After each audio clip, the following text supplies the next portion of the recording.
করাচির আকাশে রঙিন আলো আর মাটিতে জ্বলছে হাজার প্রদীপের ঝলক।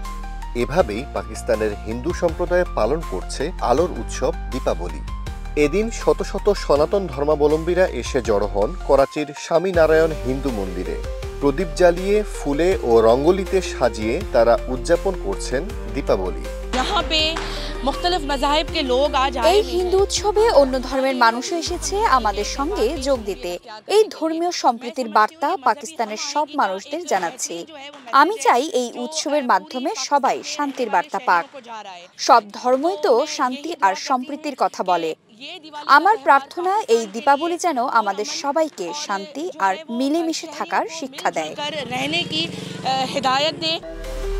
স্থানভেদে কেউ সোমবার, কেউ বা আবার মঙ্গলবার পালন করছেন উৎসবটি। উদযাপন ভিন্ন ভিন্ন দিনে হলে কি হবে, আনন্দের কমতি নেই কোথাও। ঘরে ঘরে জ্বালানো হয় প্রদীপ, আকাশে ফুটানো হয় আতশবাজি। শিশু কিশোররাও বড়দের সঙ্গে দীপাবলির আনন্দ ভাগাভাগি করে নেয়। এক্সট্রিম মশার কয়েল প্ল্যান্ট ফাইবার দিয়ে তৈরি। ডেঙ্গু, চিকুনগুনিয়া বাহি সহ যে কোনো মশার বিরুদ্ধে দেয় এক্সট্রিম সুরক্ষা। এদিকে দীপাবলির শুভেচ্ছা জানিয়েছেন প্রধানমন্ত্রী শাহবাজ শরীফ ও প্রেসিডেন্ট আসিফ আলী জারদারি। তাদের বার্তায় ছিল শান্তি, সম্প্রীতি আর শুভকামনার আহ্বান।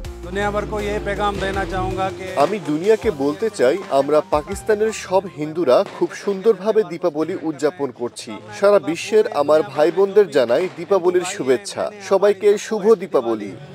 দিওয়ালি কি বহুত বহুত শুভকামনাएं।